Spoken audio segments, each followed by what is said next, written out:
আমার পুরনো সব কিছু ভালো লাগে। আগের দিনের গল্প শুনতে ভালো লাগে। আগের দিনের সব স্মৃতিগুলো, যেমন এই যে জমিদার বাড়িগুলো রয়েছে, এগুলো আমার দেখতে খুবই ভালো লাগে। আসসালামু আলাইকুম।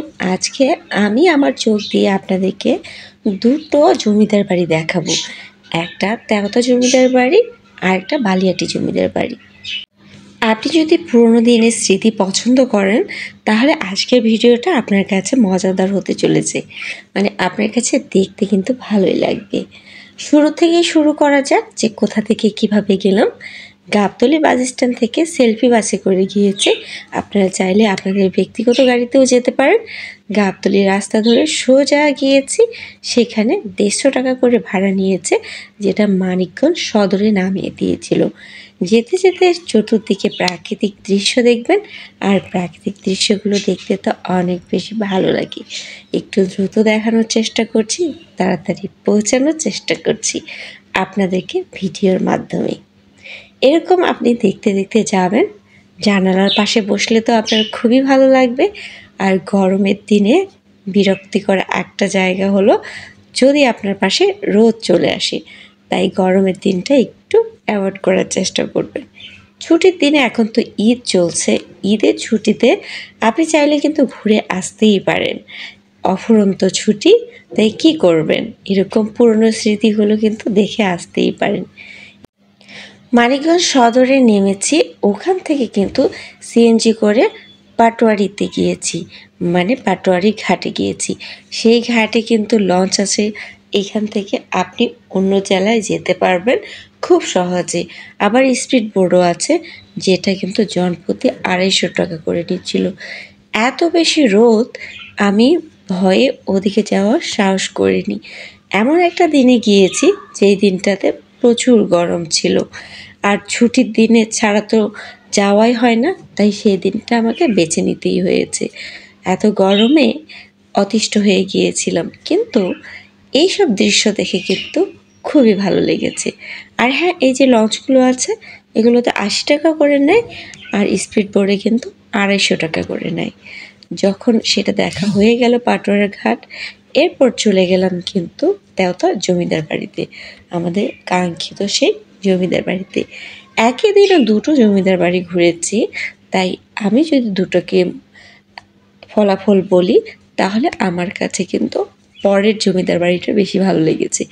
তেওতা জমিদার বাড়িটা, এটাতে সংরক্ষণ তেমন করা হয়নি। যদি এটাকে একটু পরিপাটি করতো, আগে জিনিসপত্র সংরক্ষণ করে রাখতো, তাহলে কিন্তু দেখতে ভালো লাগতো। একেবারে ধুধু মাঠ হয়ে আছে, এখানে গরু ছাগলের বসবাস চলছে। দেওয়াল ভেঙে গিয়েছে, উপরের ছাদগুলোও ভেঙে গিয়েছে।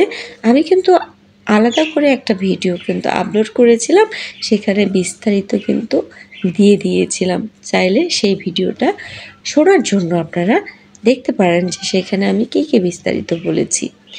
এরকম ঘরগুলো পড়ে রয়েছে। একবার চিন্তা করেন যে এক সময় এইখানে কত মানুষ ছিল, কত মানুষের সমাগম ছিল। তারা এখানে নাচতো, গাইতো, খাইতো, বসবাস করতো।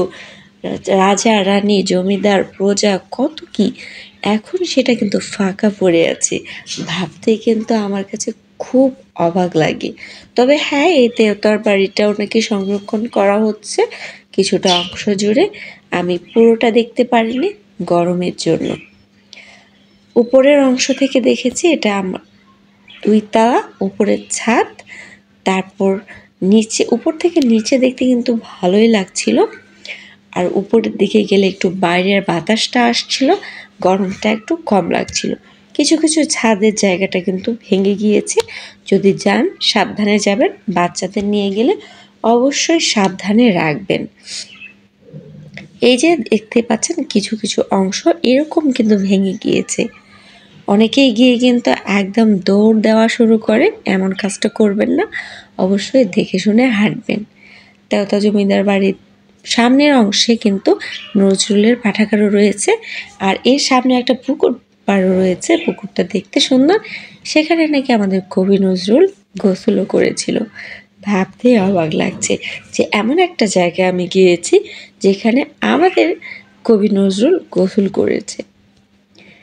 এই তো দেবতার বাড়ির দৃশ্যগুলো দেখতে দেখতে চতুর্দিকে ঘুরে দেখছিলাম, এতগুলো ঘর, এত মানুষ, সবাই গেল কোথায়? আমার কাছে মনে হয় যে তার বংশ পরম্পরা যদি একজন আরেকজন করে এভাবে থাকতো, এগুলো সংরক্ষণ করে রাখতো, তাহলে কিন্তু আজকে এই হাল থাকতো না, দেখতে ভালোই হতো। আপনাদের কাছে এরকম পুরনো দিনের বাড়িগুলো দেখতে কেমন লাগে, আর জমিদার বাড়িগুলো কেমন লাগে? আচ্ছা, ছুটির দিনগুলোতে আপনারা কি করছেন, কোথায় যাচ্ছেন? অবশ্যই কমেন্ট করে কিন্তু জানাবেন। দেওতা বাড়িটা শেষ করে আমি কিন্তু আপনাদেরকে আরেকটা জমিদার বাড়িতে নিয়ে যাব। সেই জমিদার বাড়িটা কিন্তু দেখতে অনেক বেশি সুন্দর, আর ওই জমিদার বাড়িটা আপনার কাছে ভালো লাগবেই। এখানে কবি নজরুল আর প্রমীলার ছবিও রয়েছে কিন্তু। এই যে বাইরের দৃশ্যটা দেখতে ভালো লাগছে, কিন্তু যদি সংরক্ষণ করা থাকতো তাহলে আরও বেশি কিন্তু ভালো লাগতো। এখন আমি আপনাদেরকে সেই পুকুরটা দেখিয়ে নেব। এই সেই পুকুর যেখানে কবি নজরুল গোসল করেছে। পুরো ভিউটা দেখিয়ে দিলাম। দেওতা জমিদার বাড়ি শেষ করে কিন্তু চলে গেলাম বালিয়াটি জমিদার বাড়ি। এটা সামনের দৃশ্য। বালিয়াটি জমিদার বাড়িতেও কিন্তু সামনের দিকে পুকুর রয়েছে। আমার মনে হয় প্রতিটা জমিদারেরই পুকুর আছে। আর এই বালিয়াটি জমিদার বাড়ির ভিতরেও কিন্তু একটা বিশাল পুকুর রয়েছে। আর এইখানে কিন্তু যাওয়ার দৃশ্যটা আমি দেখিয়ে দিলাম যে আমরা কিভাবে গিয়েছিলাম, কোথা থেকে গিয়েছিলাম। মেডিকেলের একটা রাস্তা রয়েছে, ওখান থেকে অটো সিএনজি নিয়ে কিন্তু চলে যেতে পারবেন। উথিলা বা উতলা জায়গাটা বলে, সেখানে কিন্তু বাস থেকে নেমে তারপরে গিয়েছিলাম। এটা ভিতরের দৃশ্য। ভিতরে এখানে যেহেতু সংরক্ষণ করা আছে, একটু পরিপাটি রয়েছে, আমাদের জন্য ওয়াশরুমেরও ব্যবস্থা রয়েছে এবং কি পানি খাওয়ারও ব্যবস্থা রয়েছে। ওখানে একদম টিউবওয়েলের পানি রয়েছে, আপনারা চাইলে সেই টিউবওয়েলের পানি খেতে পারেন। টিউবওয়েলের পানিটা এত বেশি ঠান্ডা লাগছিল, খুব ভালো লাগছিল এই গরমের মধ্যে। এইখানে যেহেতু সংরক্ষণ করা রয়েছে, তাই আপনাকে 30 টাকা দিয়ে ঢুকতে হচ্ছে টিকিট কেটে। আর এইখানে আপনি ক্যামেরা ব্যবহার করতে পারবেন না। ক্যামেরা ব্যবহার করার জন্য অনুমতি নিতে হবে। মোবাইল দিয়ে আপনি ভিডিও ধারণ করতে পারবেন, ছবি তুলতে পারবেন, কিন্তু ক্যামেরা ব্যবহার করতে পারবেন না। আমাদের মতো অনেকেই গিয়েছিল এখানে দেখতে। এই সেই পুকুরটা। আর এইখানে একটা কিন্তু কুয়া রয়েছে। আগের দিনের মানুষ কি করতো, কুয়া দিয়ে পানি খেত, কুয়া দিয়ে পানি তুলতো, পানির কূপ। আমাদের এলাকায় কুয়া বলে, আর কেউ বলে পানির কূপ, যেখান থেকে পানি তুলে পানি খেত, গোসল করতো, সব কিছুই। এই সেই বিশাল পুকুর। বিশাল পুকুরের 4টা ঘাট রয়েছে।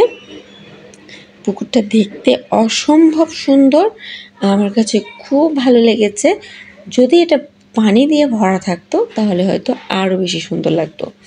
অনেকটা জায়গা জুড়ে পুকুরটা করেছে, আর যেহেতু এখানে পানি নেই, একদম সবুজ ঘাস দিয়ে দেখতে ভালো লাগছে। অনেকটা জায়গা দেখে নিশ্চয়ই বুঝতে পারছেন যে বিশাল জায়গা। এটা কিন্তু পিছনের দৃশ্য। পিছনের দিকে দেখতে খুবই ভালো লাগছে। অনেকগুলো এখানেও ঘর রয়েছে।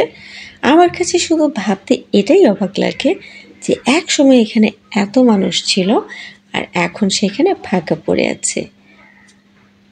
ঘুরে ঘুরে দেখাচ্ছি আপনাদেরকে। আর হ্যাঁ, এটা বলে রাখি, আমি কিন্তু এর আগেও এই জমিদার বাড়ির ভিডিও আপলোড করেছি। আপনারা যদি এর তথ্য সম্পর্কে জানতে চান, তাহলে আমি সেই ভিডিওতে কিন্তু সব কিছু বলেছি। আজকে শুধু আমি আপনাদেরকে এমনিতেই দেখিয়ে নিয়ে বেড়াচ্ছি। আর ব্যস্ততায়, ঈদের ব্যস্ততায় যেহেতু ভিডিও করা হচ্ছে না, তাই একসাথে এই ভিডিওটা আপলোড করলাম আপনাদের সুবিধার্থে, যাতে আপনারা খুব সহজে একসাথে দুটো জমিদার বাড়ি দেখে নিতে পারেন। আর এই জমিদার বাড়িতে কিন্তু শুটিং স্পট অনেক বেশি শুটিং হয়, এজন্যই অন্য মানুষদেরকে ক্যামেরা ইউজ করতে দেয় না। অনুমতি নিলে হয়তো আপনিও ব্যবহার করতে পারবেন। এই জমিদার বাড়ির ভিতরে কিন্তু রয়েছে জাদুঘরও রয়েছে। আর এই গেটের মধ্যে কিন্তু সিংহ রয়েছে, 4টা সিংহ রয়েছে। গেটটা দেখতে অনেক সুন্দর। এটা সামনের অংশ, একেবারে সামনের অংশ। আপনারা নিশ্চয়ই অনেক সিনেমাতে এরকম জমিদার বাড়ি দেখেছেন। দেখুন তো চিনতে পারেন কিনা সেই সিনেমার সাথে আপনার এই জমিদার বাড়ির দৃশ্যটা মেলে কিনা। নিশ্চয়ই মিলে গিয়েছে। হ্যাঁ, অনেক সিনেমা হয়েছে এখানে, তাই দেখে আপনার কাছে চেনা চেনা লাগতেই পারে। ছুটির দিনে আপনারা কে কী করলেন, কোন রেসিপিটা করলেন, কোথায় ঘুরতে গেলেন, গরম কেমন ছিল আপনার এলাকায়? আমার এলাকায় কিন্তু প্রচুর গরম ছিল। গরমে একদম অতিষ্ঠ হয়ে গিয়েছি। অতিরিক্ত গরমও ভালো লাগে না, অতিরিক্ত ঠান্ডাও ভালো লাগে না। যদি ঠান্ডা গরম মিলিয়ে থাকে তাহলে কিন্তু ভালো লাগে। জাদুঘরের ভিতরে চলে গেলাম। আগের দিনে মানুষ লকার যে রাখতো, এই লকারে হাতলটা কত সুন্দর, মানে মুষ্টি বেয়ে হাতলটা ধরে রয়েছে, মানে হাতলগুলো অন্যরকম একটা এরকম। এইখানে কিন্তু তারা লকারের মধ্যে টাকা পয়সা জমিদাররা রাখতো। জমিদাররা এই লকারটাকে কি বলে আপনারা কি জানেন? জানলে অবশ্যই আমাকে কমেন্ট করে জানাবেন। সিঁড়ি বেয়ে উপরের দিকে যাচ্ছি, উপরের দিকে কিন্তু আরও কিছু ওদের সরঞ্জাম রয়েছে। ও আগের দিনের হারিকেন, কূপ, আগের দিনের ছুরি কাঁচি, সব আসবাবপত্র যা লাগে সব কিছু রয়েছে।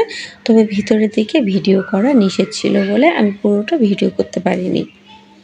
এরকম আমার চোখ দিয়ে আপনাদেরকে দেখিয়ে নিচ্ছি, আপনারা দেখলেই বুঝতে পারবেন যে এই জমিদার বাড়িটা কত সুন্দর। আর নিজে নিজে একটু ফিল করার চেষ্টা করবেন যে এক সময় এটা কত সুন্দর ছিল, কত মানুষ ছিল, আর এইখানে মানুষজন কত আনন্দে ছিল। এই যে আগের দিনের কূপগুলো, হুকা বলে যেগুলো, সেগুলোও ছিল। এই আসবাবপত্রগুলো এখনও এরকম সংরক্ষণ করে রেখেছে।